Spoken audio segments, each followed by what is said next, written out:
ಕಾನೂನು ಕ್ರಮ ಕೈಗೊಳ್ಳಲೇಬೇಕು.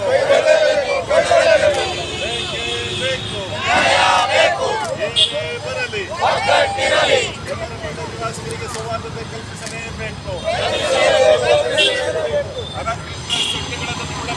ಇವತ್ತು ಏನು ತುಮಕೂರಿನ 34ನೇ ವಾರ್ಡ್ನಲ್ಲಿ ಬರ್ತಕ್ಕಂಥ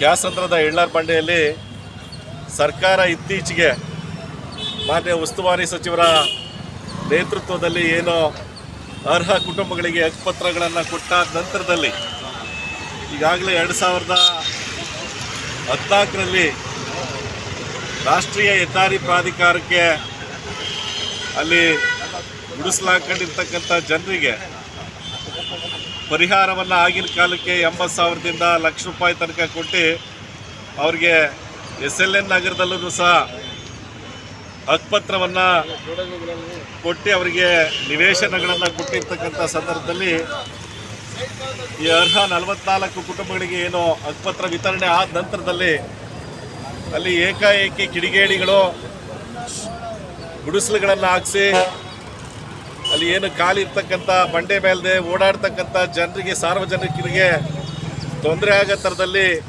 ಸಮಾಜ ಸೇವಕರು ಅಂತ ಹೇಳ್ತಕ್ಕಂಥ ಒಂದು ಹೆಸರಿನಲ್ಲಿ ಒಂದು ದ್ವೇಷ ಬಿತ್ತಕ್ಕಂಥ ಹಿಂದೂ ಮುಸ್ಲಿಂ ಅಂತಕ್ಕಂಥ ಒಂದು ದ್ವೇಷ ಆಗ್ತಕ್ಕಂಥ ಕೆಲಸವನ್ನು ಅಲ್ಲಿ ಮಾಡ್ತಾ ಇರ್ತಕ್ಕಂಥದ್ದಿದೆ. ಹಾಗಾಗಿ ನಾವಿವತ್ತು ತುಮಕೂರು ಜಿಲ್ಲಾ ಕೊಳಗೇರಿ ನಿವಾಸಿಗಳ ಹಿತರಕ್ಷಣಾ ಸಮಿತಿಯಿಂದ ಮಾನ್ಯ ಜಿಲ್ಲಾಧಿಕಾರಿಗಳಿಗೆ ಈ ಏನು ಅನಧಿಕೃತ ಶೆಡ್ಗಳನ್ನು ಹಾಕಿ ಸಾರ್ವಜನಿಕರಿಗೆ ಅಲ್ಲಿರ್ತಕ್ಕಂಥ ಸ್ಲಮ್ ಜನರಿಗೆ ತೊಂದರೆ ಕೊಡ್ತಾ ಇರ್ತಕ್ಕಂಥ ಈ ಕಿಡಿಗೇಡಿಗಳ ವಿರುದ್ಧ ಕಾನೂನು ಕ್ರಮವನ್ನು ಕೈಗೊಂಡು ನಗರ ಪಾಲಿಕೆಯಿಂದ ಆ ಶೆಡ್ಗಳನ್ನು ತೆರವುಗೊಳಿಸಬೇಕು. ಯಾಕಂದರೆ ಈಗಾಗಲೇ ಅವರು ಪರಿಹಾರದ ಮೊತ್ತವನ್ನು ಈಗಾಗಲೇ ತಾಂಡಿದ್ದಾರೆ.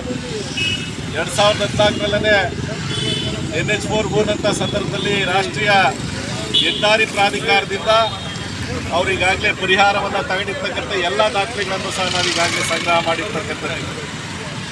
ಅನ್ನೆಸೆಸರಿ ಉದ್ದೇಶಪೂರ್ವಕವಾಗಿ ದುರುದ್ದೇಶಪೂರ್ವಕವಾಗಿ ಅವರು ಮಾನ್ಯ ಶಾಸಕರಿಗೆ, ಮಾನ್ಯ ಮಧುಗಿರಿ ಕ್ಷೇತ್ರದ ಶಾಸಕರಿಗೆ, ಸಹಕಾರ ಸಚಿವರಾದಂಥ KN ರಾಜಣ್ಣ ಅವರಿಗೆ ಒಂದು ಸುಮ್ಮನೆ ದೂರುಗಳನ್ನು ಕೊಟ್ಟು ಸಿಂಪತಿ ಕ್ರಿಯೇಟ್ ಮಾಡ್ತಕ್ಕಂಥ ಕೆಲಸವನ್ನು ಮಾಡ್ತಾ ಇರ್ತಕ್ಕಂಥದ್ದಿದೆ. ಹಾಗಾಗಿ ಮಾನ್ಯ ಜಿಲ್ಲಾಧಿಕಾರಿಗಳು ಈ ಕೂಡಲೇ ಈ ಏನು ಒಂದು ಗೊಂದಲವನ್ನು ಸೃಷ್ಟಿ ಮಾಡ್ತಾ ಇರ್ತಕ್ಕಂಥ ವ್ಯಕ್ತಿಗೆ ಒಂದು ಕಾನೂನು ಕ್ರಮವನ್ನು ಕೈಗೊಳ್ತಕ್ಕಂಥ ಕೆಲಸವನ್ನು ಮಾಡಬೇಕು. ಯಾಕಂದರೆ ಸಮಾಜದಲ್ಲಿ ಶಾಂತಿಯನ್ನು ಕದಡ್ತಕ್ಕಂಥ ಕೆಲಸವನ್ನು ಈ ವ್ಯಕ್ತಿ ಮಾಡ್ತಾ ಇರ್ತಕ್ಕಂಥದ್ದಿದೆ. ಹಾಗಾಗಿ ಅಲ್ಲಿ ಸಹೋದರತೆಯಿಂದ ಎಲ್ಲ ಜನರು ಬದುಕ್ತಾ ಇದ್ದಾರೆ. ಆ ಬದುಕ್ತಕ್ಕಂಥ ಜನರನ್ನು ತೊಂದರೆ ಕೊಡ್ತಕ್ಕಂಥ ಕೆಲಸವನ್ನು ಈಗ ಮಾಡ್ತಾ ಇರ್ತಕ್ಕಂಥದ್ದಿದೆ. ಹಾಗಾಗಿ ಮತ್ತು ಏನು ಈ ಅನಧಿಕೃತ ಶೆಡ್ಗಳನ್ನು ಕೂಡಲೇ ತೆರವುಗೊಳಿಸಿ ಅಲ್ಲಿ ಶಾಂತಿಯ ವಾತಾವರಣ ನಿರ್ಮಾಣ ಮಾಡಲಿಕ್ಕೆ ಜಿಲ್ಲಾಡಳಿತ ಕ್ರಮಗಳನ್ನು ಕೈಗೊಳ್ಳಬೇಕು ಅಂತೇಳಿ ಒತ್ತಾಯಿಸಿ ಇವತ್ತು ಈ ಪ್ರತಿಭಟನೆಯನ್ನು ಮಾಡಿರ್ತಕ್ಕಂಥದ್ದು.